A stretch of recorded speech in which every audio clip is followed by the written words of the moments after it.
ज्या पक्षाला national corrupted party म्हटलं होतं, ज्या पक्षाच्या नेत्यावरती जातीवादी राजकारण करणारा नेता, अनेकांचं घर फोडणारा नेता म्हणून टीका केली होती, ज्या पक्षाच्या अध्यक्षाच्या पुतण्यावरती 70,000 कोटींच्या सिंचन घोटाळ्याचा आरोप केला होता, त्याच राष्ट्रवादी काँग्रेस पक्षाच्या मांडीला मांडी लावून भाजप सरकारमध्ये स्थिर आहे. RSSचा अजित पवारांना पक्षात घेण्याबाबत किंवा सत्तेत घेण्याबाबत विरोध होताच होता.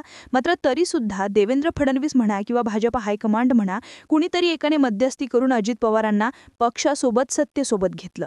याची मोठी भरपाई येणाऱ्या काळामध्ये अजित पवारांसोबतच भाजपाला मोजावी लागू शकते. अजित पवारांचे परतीचे दोर कापले गेलेले नाहीयेत, पण सध्याच्या घडीला अशी परिस्थिती तयार झाली आहे की काही जरी झालं तरी महाराष्ट्रातील कुबड्या हटवाव्याच लागतील. याआधी सिंचन घोटाळ्याचा आरोप मोदींनी त्यांच्या भाषणातून करताच पुढच्या 8 दिवसांमध्येच अजित पवारांनी शरद पवारांचा पक्ष फोडला, आमदार सोबत घेतले आणि भाजपासोबत सत्तेत सामील झाले. एकनाथ शिंदेंच्या पक्षाची तीव्र नाराजी होती की आम्ही तुमच्यासोबत आहोत, मग तरीही तुम्हाला अजित पवारांच्या पक्षाची गरज का? समजून घेऊ शकतो. शिंदेंची बार्गेनिंग पॉवर कमी करण्यासाठी अजित पवारांना किंवा त्यांच्या पक्षाला आपल्यासोबत घेतलं, पण कधीपर्यंत?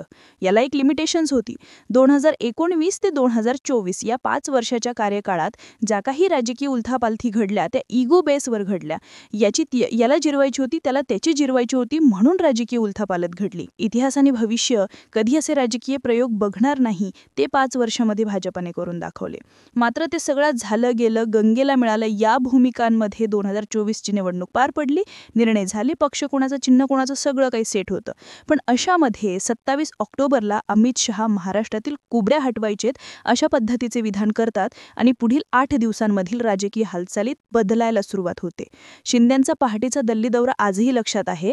तो दौरा शिंदेंसाठी महत्त्वाचा होता, कारण ते त्यावेळी शहांना नाही मोदींना भेटून आले होते.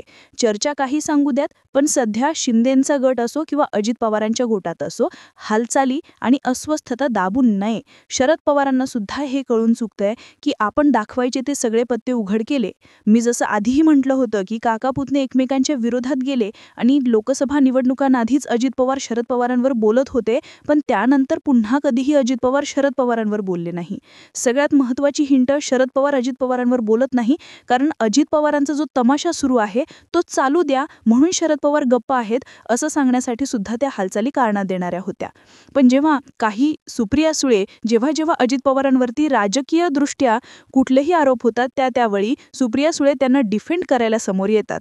त्यामुळे हे समजून येतंय की आता शरद पवारांच्या गोटात आपला पक्ष चिन्ह गेल्याचा कुठलाही गम पस्तावा नाहीये. IPS संजना कृष्ण यांच्याबाबत वादग्रस्त वक्तव्य केल्यानंतर सुद्धा सुप्रिया सुळे अजित पवारांना डिफेंड करत होत्या. पार्थ पवार जमीन खरेदी व्यवहार प्रकरणी सुद्धा सुप्रिया सुळे पार्थ पवारांना पर्यायीने अजित पवारांना डिफेंड करत होत्या. आपला पक्ष गेलाय, चिन्ह गेलेत, आपले आमदार फुटलेत, आपले खासदार फुटलेत, अशामध्ये सुद्धा अजित पवारांना दोष देण्याऐवजी हे भाजपाच्याच अदृश्य शक्तीने केले असं म्हणून भाजपालाच प्रश्न करत होते. जणू काही अजित पवार हे घरातले एकदम शिस्तप्रिय व्यक्ती होते आणि त्यांची संगत एखाद्या खोडकर मित्रासोबत लागली आणि म्हणून हे सगळे खोडी करतोय. अशा पद्धतीने शरद पवारांचा पक्ष अजित पवारांच्या पक्षाला ठीट करत होता. अंदाज तेव्हाच येत होता की हे सगळं जाणून बुजून म्हणा किंवा मग ठरून चाललंय. पण या सगळ्या भूमिकांमध्ये अजित पवारांचा पक्ष असो किंवा एकनाथ शिंदेंचा पक्ष असो, दोघांनाही 2029च्या आधी हटवायचे याच्यासाठीच्या हालचाली 11 महिन्यांपूर्वीच सुरू झाल्या. 2019ची निवडणूक स्वबळावर लढवली जाईल हे अमित शहांचा उद्गार, 27 ऑक्टोबरला महाराष्ट्रातील कुबड्या हटवायचेत हे केलेलं विधान आणि पार्थ पवारांचा समोर आलेला जमीन घोटाळा. ही कागदपत्र लीक कोण करतं? सत्ताधारीच. सध्या चर्चा ऐकायला मिळत आहेत की शिंदे सेना असो किंवा अजित पवारांचा पक्ष असो किंवा मग BJP असो, सगळ्यांची उणीधुनी कागदोपत्रे बाहेर काढण्याचं काम सत्तातीलच मंत्री आणि आमदार करतात. कारण पॉवर त्यांच्याकडेच तेवढी आहे की एवढे कागदपत्र बाहेर निघू शकतात. एकमेकांच्या गेम करण्याच्या नादात आत्ताच्या घडीला अजित पवारांना राजीनामा जेव्हा लागू शकतो इथपर्यंतची परिस्थिती आली. आधीच अजित पवारांच्या पक्षातील अनेक आमदार मंत्री अडचणीत आहेत. त्यातल्या त्यात माणिकराव कोकाटे यांचं मंत्रिपद जाता जाता वाचले. धनंजय मुंडे हे पुन्हा कितीही प्रयत्न केले तरी पटरीवर येऊ शकत नाहीयेत. छगन भुजबळांनी ओबीसींच्या बाजूने स्टँड घेऊन तसेही ओबीसी आपल्याकडे वळवले, तेही फुटल्यातच जमा आहेत. या सगळ्या गोष्टींपैकी आणखी एक महत्त्वाचा फॅक्टर अजित पवारांना पक्षापासून म्हणजे सत्तेपासून किंवा महायुतीतून बाहेर काढण्यासाठी कारणीभूत ठरू शकतो. तो म्हणजे संग्राम जगतापांच्या हिंदुत्ववादी भूमिकेला अजित पवारांनी केलेला विरोध.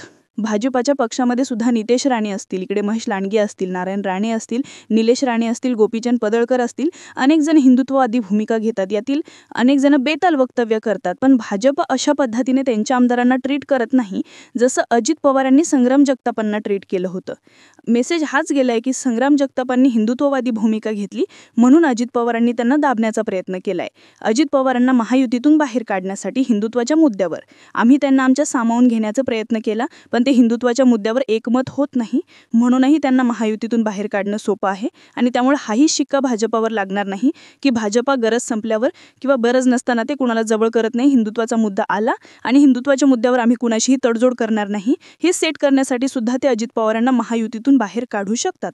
आता पार्थ पवार जमीन व्यवहार प्रकरणी जे काही केलं ते अमिडिया कंपनीने केले. अमिडिया कंपनीमध्ये पार्थ पवारांचे 99% शेअर्स आहेत. मात्र अजूनही पार्थ पवारांवर गुन्हा दाखल होत नाही. रोहित पवार, सुप्रिया सुळे अजित पवारांचा बचाव करण्यासाठी पुढे येत नाही. राष्ट्रवादी शरद पवारांचा पक्ष अजित पवारांचा राजीनामा मागेत. समजून घ्या, जेवढे काही घोटाळे होते अजित पवारांचे, लेटेस्ट स्टेटमेंट माझ्या नातेवाईकांच्या मागेही ईडी CBIच्या चौकशा लागल्या, त्यातूनही मला अत्यंत त्रास होतो. नातेवाईक कोण? मधल्या काळात रोहित पवारांची ईडी चौकशी झाली होती. अर्थ समजतोय. इथे सुद्धा बरंचसं राजकारण बदलणार आहे. म्हणजे अजित पवार, काका पुतणे या सगळ्या भूमिकांमध्ये अजूनही एकमेकांसोबतच आहेत का? काहींचे घोटाळे ज्यांचे खूप मोठे ते अजित पवारांसोबत सत्तेत आहेत आणि ज्यांचे निभावून जाऊ शकतात ते अजित पवारांसोबत सत्तेत आहेत असं म्हणायला जागा उरते. आणि आता जवळपास सगळाच खेळ समजला असल्या कारणामुळे आता अजित पवारांना पार्थ पवार जमीन व्यवहार प्रकरणी त्यांचा राजीनामा घेतला जाण्याचे चान्सेस वाढलेत. कारण अजित पवार सत्तेत असताना पार्थ पवारांची निष्पक्षपणे चौकशी होईल कशी तुम्हीच सांगा. त्यामुळे जेवढे झाकायचे होते, जेवढे दाबायचे होते ते सगळे डाव ओपन झालेत.